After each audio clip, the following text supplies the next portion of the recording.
मुखबिर के जरिए एसटीएफ को पक्की सूचना मिली थी कि विनोद सुल्तानपुर के रास्ते प्रयागराज भागने की कोशिश में है। सूचना मिलते ही डीएसपी सिंह भी सुल्तानपुर पहुंच चुके थे और टीम के साथ उसे हनुमानगंज गोपालपुरवा इलाके में घेर लिया। खुद को पुलिस टीम से घिरा देख माफिया विनोद पसीना पसीना हो गया और किसी कीमत पर पुलिस के हाथों चना नहीं चाहता था। उसने पुलिस के ऊपर स्टेनगन से फायर कर दिया।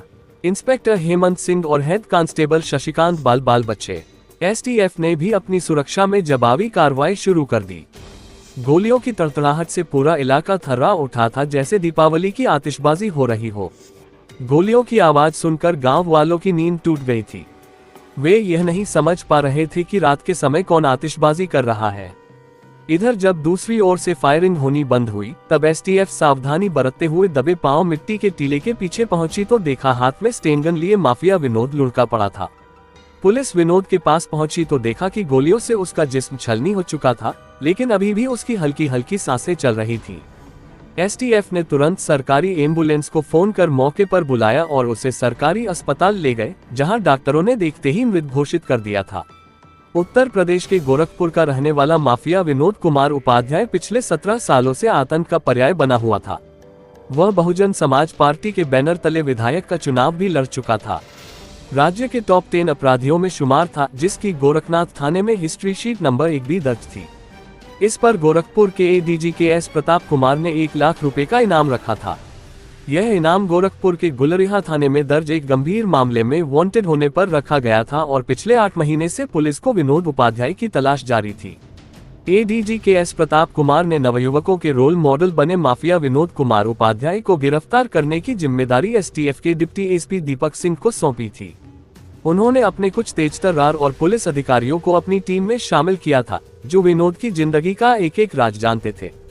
इस बार उसकी युद्ध स्तर पर तलाश हो रही थी और उनके बीच में लड़ाई आर पार की थी। मुख्यमंत्री का सख्त आदेश पाकर पुलिस अधिकारी सक्रिय हो गए थे। इस मिशन पर लोकल पुलिस के साथ साथ एसटीएफ को भी लगा दिया गया था और मिशन टॉप सीक्रेट रखा गया था, ताकि चाटुकार पुलिस वाले गुप्त मिशन की जानकारी डॉन विनोद तक पहुंचा न सके।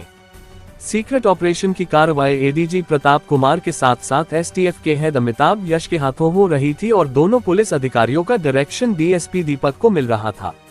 इस मिशन में डीएसपी दीपक सिंह के साथ इंस्पेक्टर हेमंत सिंह और हेड कांस्टेबल शशिकांत भी शामिल थे। मुखबिर के जरिए एसटीएफ को माफिया डॉन विनोद उपाध्याय के लखनऊ या प्रयागराज में छिपे होने की सूचना मिल रही थी। अपनी तरफ से पुलिस ने इन्हीं दोनों जिलों में छापेमारी तेज कर दी थी। 4 जनवरी 2024 को फिर मुखबिर के जरिए एसटीएफ को सूचना मिली कि डॉन उपाध्याय लखनऊ में छिपा था और वह पुलिस से बचने के लिए छिपते छिपाते प्रयागराज की ओर अपनी स्विफ्ट कार से अकेला जा रहा है। उसकी कार में 9 mm की फैक्ट्री मेड स्टेनगन भी है। सूचना अहम थी। एसटीएफ टीम किसी भी सूरत में माफिया विनोद को इस बार हाथ से निकलना नहीं देना चाहती थी।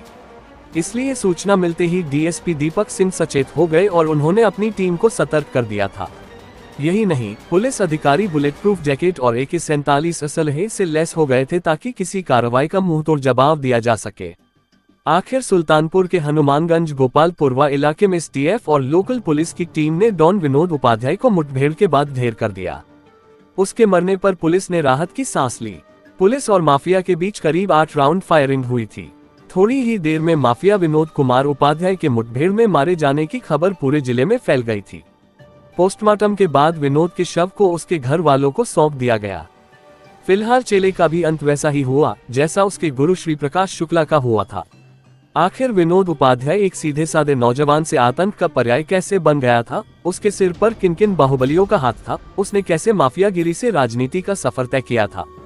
आइए जानते हैं। विनोद उपाध्याय के पिता राजकुमार उपाध्याय मूल रूप से उत्तर प्रदेश के अयोध्या जिले के महाराजगंज थाना क्षेत्र के मोयामाया बाजार के रहने वाले थे। वह करीब 35 साल पहले पत्नी शोभा को साथ लेकर गोरखपुर आ गए और गोरखनाथ थाना क्षेत्र के धर्मशाला बाजार में एक किराए का कमरा लेकर रहने लगे।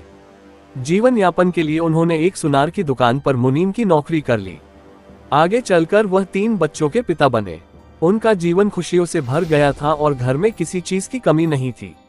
राजकुमार जिस सुनार के यहाँ नौकरी करते थे, वह सूद पर पैसे बांटने का भी काम करता था, जिसका लेखा जोखा वही रखते थे। जब इस गोरख धंधे में वह पूरी तरह पारंगत हो गए तो आगे चलकर उन्होंने भी यही धंधा शुरू किया। इस धंधे में मुनाफा ही मुनाफा था। देखते ही देखते वह सूद कारोबारी बन गए और छोटे कारोबारियों को सूद पर पैसे बांटने लगे। जो भी कारोबारी पैसे देने से आनाकानी करता, वसूलने के लिए वह अपने बेटे विनोद उपाध्याय को लगाते थे। विनोद दबंगई से उसके साथ पेश आता था और रकम वसूल हो जाती थी।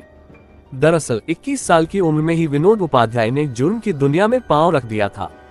उसने कुख्यात माफिया डॉन श्री प्रकाश शुक्ला को अपना आदर्श और गुरु मान लिया था, जिसने तत्कालीन मुख्यमंत्री स्वर्गीय कल्याण सिंह की हत्या की सुपारी ली थी। 1997 के दौर में श्री प्रकाश शुक्ला एक कुख्यात डॉन का नाम था, जिसके नाम से बड़े बड़े सुरमाओं की घिघी बंध जाती थी। उसके एक फोन से व्यापारियों की तिजोरियों के ताले खुल जाया करते थे। मंत्रियों और राजनेताओं की जान उनके गले में अटकी रहती थी कि किस गोली पर उनका नाम लिखा है। उसके नाम से वे थर थर कांपते थे। हालांकि विनोद उपाध्याय कभी डॉन श्री प्रकाश शुक्ला से मिला नहीं था, लेकिन 1997 में श्री प्रकाश शुक्ला ने बाहुबली वीरेंद्र प्रताप शाही को लखनऊ में गोलियों से भून डाला, तब विनोद उपाध्याय का कहीं नाम भी नहीं था। श्री प्रकाश शुक्ला के उस खूनी खेल को देख विनोद को हाथों में बंदूक थामने की सनक सवार हुई और वह गैंग के सदस्यों से संपर्क में आ गया। जब श्री प्रकाश शुक्ला गाजियाबाद में एसटीएफ के हाथों मुठभेड़ में मारा गया था, तब विनोद गैंग के सदस्यों सत्यव्रत राय और सुजीत चौरसिया के नजदीक आ गया था। उसके दिलो दिमाग पर श्री प्रकाश शुक्ला के कारनामों की अमिट छाप छप गई और उसके आदर्श का चोला पहनकर अपने जीवन में पूरी तरह से उतार लिया और उसके जैसा डॉन बनने का संकल्प ले लिया था। सत्यव्रत राय की अंगुलियां पकड़कर विनोद उपाध्याय ने जुर्म की डगर पर चलना शुरू किया था। एक तरह से वह अपराध के कॉलेज का एक माहिर प्रोफेसर था। अपराध के हर एक दांव पेंच को बखूबी जानता था। अपराध के चक्रव्यूह में प्रवेश करने और उसके सभी द्वारों को सफलतापूर्वक तोड़कर बाहर निकलने की कला में भी वह माहिर था। विनोद धीरे धीरे सारे गुणों में माहिर हो चुका था। विनोद और सत्यव्रत राय ने जमीन के कारोबार से अपने दोस्ताना सफर को आगे बढ़ाना शुरू किया। जमीन खरीद फरोख्त को लेकर गोरखपुर में जमीन के एक मालिक से विवाद हो गया। दबंग विनोद ने उसे जान से मारने की कोशिश की, लेकिन वह बच गया। जमीन मालिक ने उसके खिलाफ गोरखपुर के गोरखनाथ थाने में मुकदमा दर्ज करा दिया। 1999 में विनोद के खिलाफ पहली बार हत्या का प्रयास धारा 307 आईपीसी का मुकदमा दर्ज हुआ था और उसे जेल भेज दिया गया। कुछ दिन जेल में रहने के बाद उसकी जमानत हो गई और वह जेल से बाहर आ गया और फिर जुर्म की राह चल निकला। जेल से बाहर आने के बाद विनोद और सत्यव्रत राय दोनों फिर से अपने जमीन और सूद वाले धंधे में जुड़ गए थे। इस बार दोनों की ये दोस्ती ज्यादा दिनों तक नहीं टिकी, बल्कि कुछ ही समय में दोनों के बीच दुश्मनी की बड़ी लकीर खींच गई। जुर्म की दुनिया का बड़ा खिलाड़ी था सत्यव्रत राय, जबकि विनोद जुर्म के बीच से निकला हुआ एक पौधा था। उसके सामने उसकी न कोई औकात थी और न ही कोई वजूद। उसने अपनी तिकड़म वाली चाल से विनोद उपाध्याय को जेल भिजवा दिया। वह साल 2004 था जब विनोद विवाद में गोरखपुर डिस्ट्रिक्ट जेल में बंद हुआ था। वह गजब का शातिर और उतना ही हरामी किस्म का बदमाश था। जेल में बंद दबदबे को लेकर वहां पहले से निरुद्ध नेपाल के भैरहवा जिले के माफिया डॉन जीत नारायण मिश्र से कहासुनी हो गई थी। माफिया जीत के सामने विनोद बौना था। उसने विनोद को जमकर अपमानित करने के साथ ही एक जोरदार थप्पड़ उसके गाल पर जड़ दिया था। थप्पड़ इतना जोरदार था कि उसे दिन में तारे नजर आने लगे थे। इसके बाद माफिया जीत नारायण मिश्र को बस्ती जेल भेज दिया गया। कुछ दिनों बाद विनोद जमानत पर जेल से बाहर आया और जीत नारायण से बदला लेने की जुगत में जुट गया था। जेल में हुआ अपमान और थप्पड़ की मार वह चाहकर भी भुला नहीं पा रहा था। उस दिन साल 2005 के अगस्त की 7 तारीख थी। विनोद को पता चला कि जेल से छूटने के बाद जीत नारायण मिश्र बहनोई गोरेलाल मिश्र के साथ नेपाल जा रहा है। इसी मौके के इंतजार में विनोद कब से फफड़ा रहा था। जैसे ही उसे जानकारी हुई, उसने साथियों के साथ संत कबीर नगर के बखीरा क्षेत्र में जीत नारायण मिश्र और बहनोई गोरेलाल को घेर लिया और दोनों को गोलियों से भूनकर मौत के घाट उतार दिया। विनोद ने अपने अपमान का बदला ले लिया। इसके बाद वह पूर्वी उत्तर प्रदेश में चर्चा में आ गया था। अपराध सिंडिकेट में विनोद ने अपना नाम दर्ज करा लिया था और दुस्साहस का एक पर्याय बन गया था। उसके नाम का डंका बजने लगा था। पंडित दीनदयाल उपाध्याय गोरखपुर यूनिवर्सिटी को उसने राजनीति का अखाड़ा बना लिया था। उसके सामने कोई भी खड़ा होने का दुस्साहस नहीं कर सकता था। जो भी टकराने की जुर्रत करता, उसके हाथ पांव तोड़वा कर अपाहिज बना देता था। अब उसके साथ युवाओं की एक बड़ी फौज तैयार हो चुकी थी। विनोद उपाध्याय ने छात्र राजनीति से सियासी शुरुआत की। वह खुद छात्र संगठन का चुनाव नहीं लड़ा, बल्कि अपने प्रत्याशी मैदान में उतारने लगा। जिस प्रत्याशी के सिर पर हाथ रखता था, उसका विजयी होना तय था। उससे विनोद का जलवा और भी ज्यादा बढ़ गया था। अब तो उसके नाम पर छात्र हफ्ता वसूली करने लगे। इसी दौरान पूर्वी उत्तर प्रदेश के एक बाहुबली और कद्दावर नेता की जब उस पर नजर पड़ी तो उसने उसके सिर पर अपना हाथ रख दिया था। उस बाहुबली नेता का वरद हस्त प्राप्त होते ही विनोद के पैर जमीन पर नहीं थे। उसी नेता ने बहुजन समाज पार्टी की मुखिया बहन मायावती से उसे मिलवाया और साल 2007 में बसपा से गोरखपुर सदर विधानसभा से टिकट दिलवाया। विनोद के चुनाव प्रचार में खुद बसपा सुप्रीमो मायावती ने हिस्सा लिया और उसके हिस्से में वोट डालने की जनता से अपील की थी, लेकिन गोरखपुर की जनता ने उसे सिरे से नकार दिया।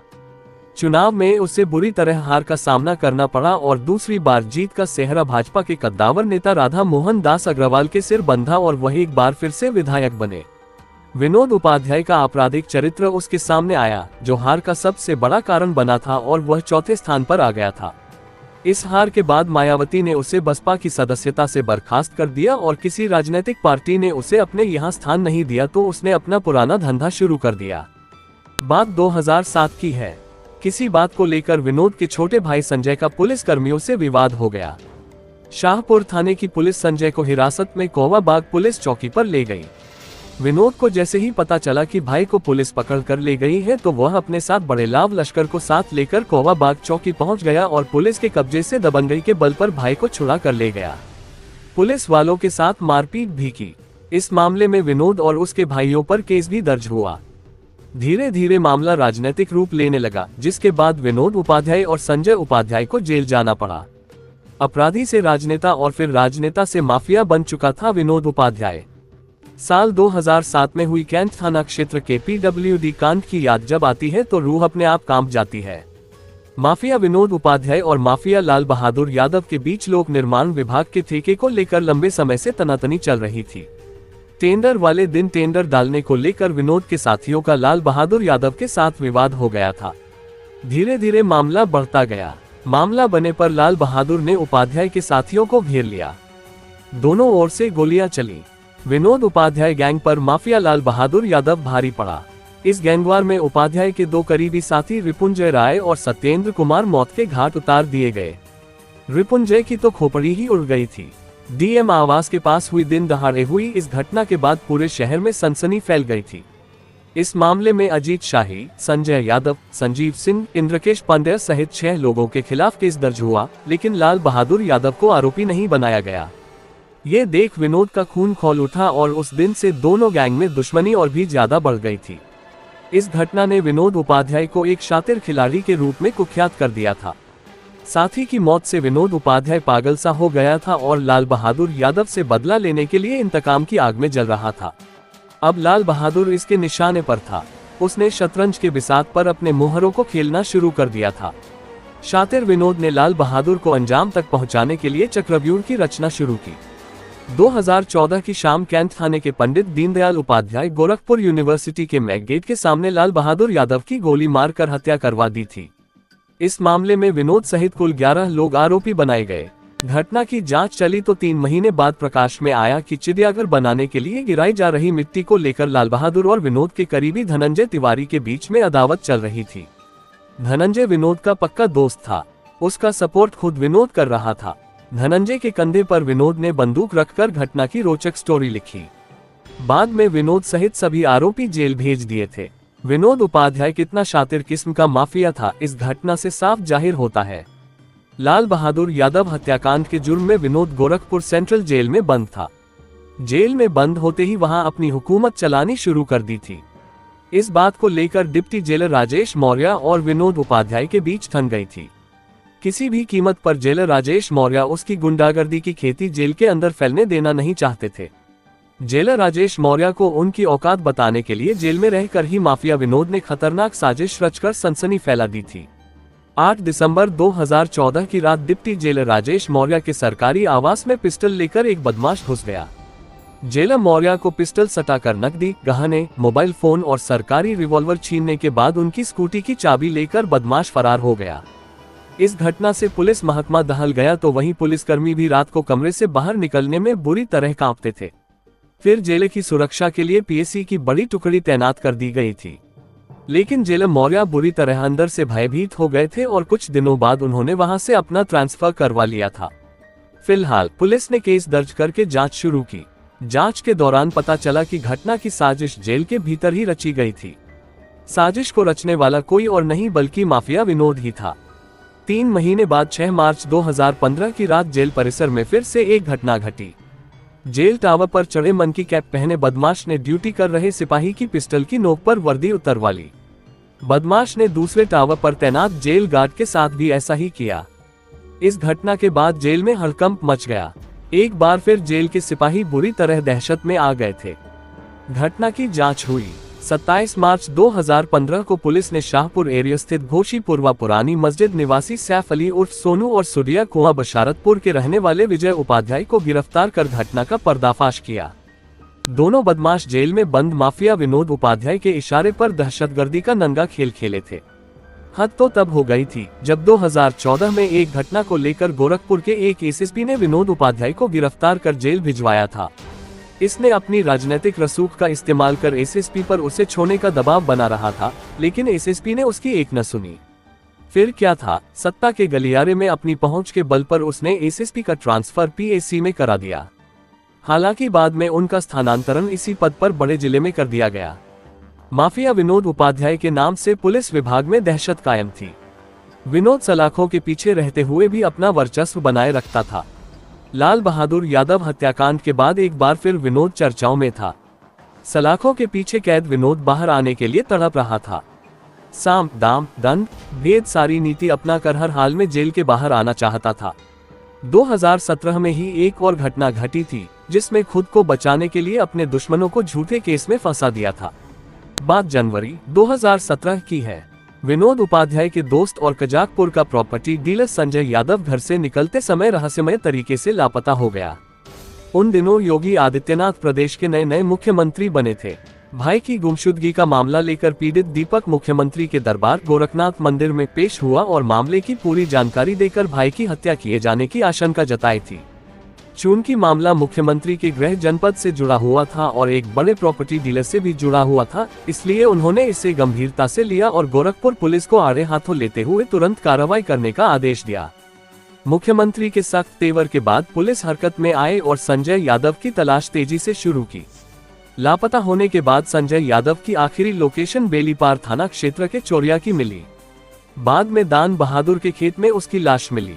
जिस क्षेत्र में संजय की लाश बरामद हुई थी, उसी इलाके में मृतक लाल बहादुर यादव का घर था। इस मौके को विनोद अपने हाथों से जाने देना नहीं चाहता था। लाल बहादुर गैंग के लोगों ने विनोद के 2 आदमियों को दर्दनाक तरीके से मौत के घाट उतारा था। ये बात विनोद अभी तक नहीं भूल पाया था। उसने इसी बात का फायदा उठाया और दोस्त संजय यादव की हत्या में लाल बहादुर गैंग के दुश्मनों को झूठे केस में फंसा दिया। दरअसल दीपक को भरोसा नहीं था कि खोराबार पुलिस मामले की जांच ठीक तरीके से करेगी। विनोद के बहकावे में दीपक पूरी तरह आ गया था, जो वह यही चाहता था। विनोद के उकसाने पर दीपक ने मामले की जांच खोराबार से शाहपुर थाने में ट्रांसफर करवा दी। शाहपुर थाने में विनोद उपाध्याय की तूती बोलती थी। थाने की पुलिस उसके इशारों पर नाचती थी। संजय यादव हत्याकांड की जांच एसआई विमलेंदु को सौंपी गई थी। विमलेंदु विनोद का खासम खास था। उसी के इशारों पर सी विमलेंदु ने फर्जी नाम जोड़ दिया था और लाल बहादुर गैंग के दुश्मनों को आरोपी बना दिया था।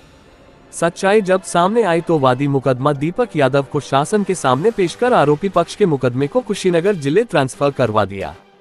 बाद में गोरखपुर से लखनऊ तक पुलिस विभाग में हड़कंप मच गया था। 17 सालों से माफिया विनोद उपाध्याय पुलिस की आंखों की किरकिरी बन गया था।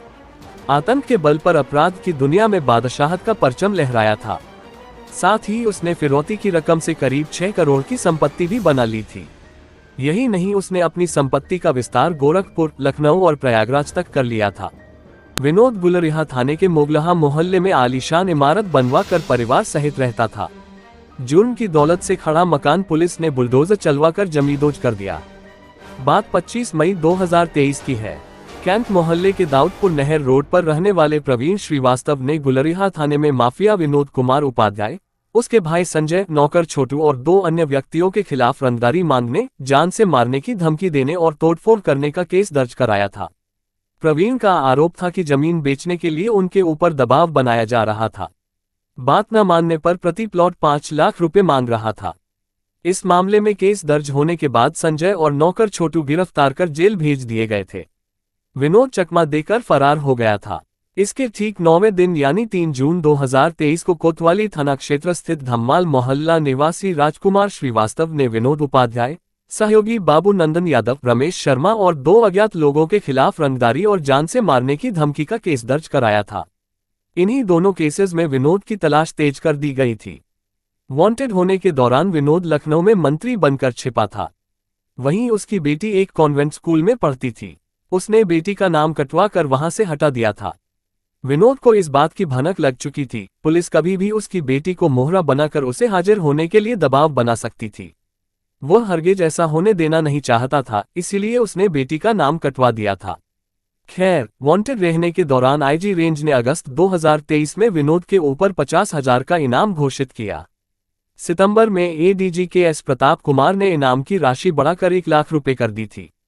इसके बाद उसका नाम मोस्ट वांटेड अपराधियों की लिस्ट में जुड़ा और उसे गिरफ्तार करने की जिम्मेदारी एसटीएफ को सौंपी गई।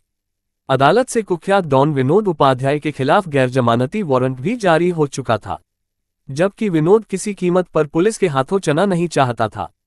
आखिरकार लखनऊ से प्रयागराज आते समय सुल्तानपुर के हनुमानगंज गोपालपुरवा इलाके में एसटीएफ ने उसे घेर लिया।